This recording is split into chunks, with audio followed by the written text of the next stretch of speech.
I'm Doug Cross from the Tomaree Museum Association. Last episode, Monty showed us the fern hook, the scythe, and he told us that amazing story about how he found an old hand-forged historic axe head embedded in the fork of an old blackbutt. It was probably there for maybe 100 years ago. But today, Monty's going to talk to us and show us a few more of these historic axes that were used before power tools were invented.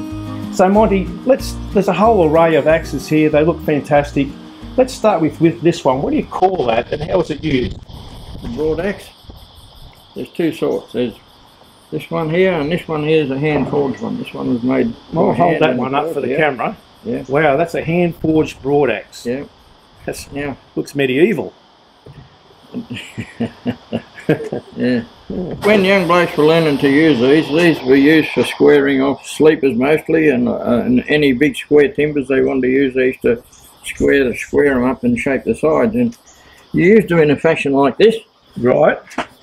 So turning a round log into a square log. In the square log, yeah. Right. Now the big deal about it was if one of these slipped, it would put an awful big hole in your leg. Oh my God, yes. Now when young blokes were learning to use these, they used to cut the top out of 2 square kerosene tins. Is that right? And then you'd put your foot in each of those tins, and that's how you didn't put a hole in your leg. So if you hit your foot, you might damage the sharp blade, but you won't damage your toes. Well, you damage the tin a bit too, but you wouldn't hurt your foot.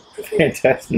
And when you wanted to change from left hand to right hand, all you did was knock the handle out, turn it around the other way, and then you've got Well, let's explain that a bit. So when you say left-handed or right-handed, it's just got a bevel on one side, has it? That's right. Not bevel on both sides like a normal axe. And sharpened on the other side. Right. And how sharp would that be? You feel it. That would be pretty sharp. Okay. Wow. Yeah. It's very sharp. That's So if you were left-handed, all you did was knock the handle out and change it around this way, and then you got left-handed. So the bevel would always be on the outside to shave away that timber you don't want. Yeah. Okay. Works like a hand plane. What sort of handle will that be? That one there is spotted gum. So they use Australian hardwood, they didn't use American hickory? Well, they did. Sometimes they did. I've got axes there with hickory in them. Yep. But when you're here and you was in the bush, you just used what was available. So you'd make your own handles, would you? A lot of people did. Really? They all did, yeah.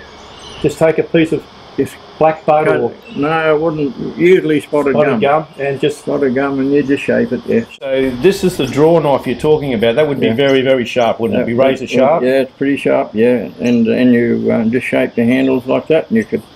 It's almost like a hand plane. So just to summarise then, you're out in the bush. Yeah. You're cutting trees down. You've got no power tools. Your handle breaks on your broad axe or your axe. You're going to take a branch off a tree, find something that's a good quality spotted gum or something like that, and you're going to use these tools to shape a new handle. Yeah, and put it in, I think that's a skill that's probably lost. Hopefully we can regenerate those skills. Some old blokes still know how to do it. Fantastic.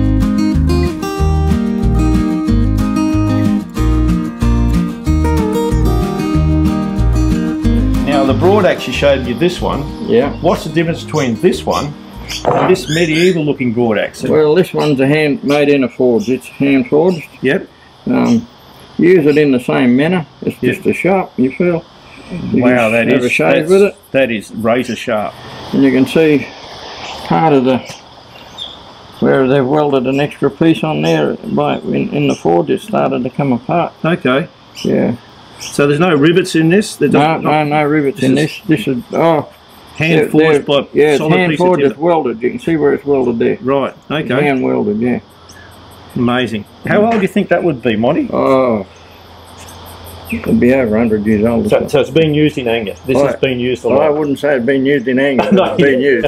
I meant it's been used for its intended purpose. Oh yeah. A lot.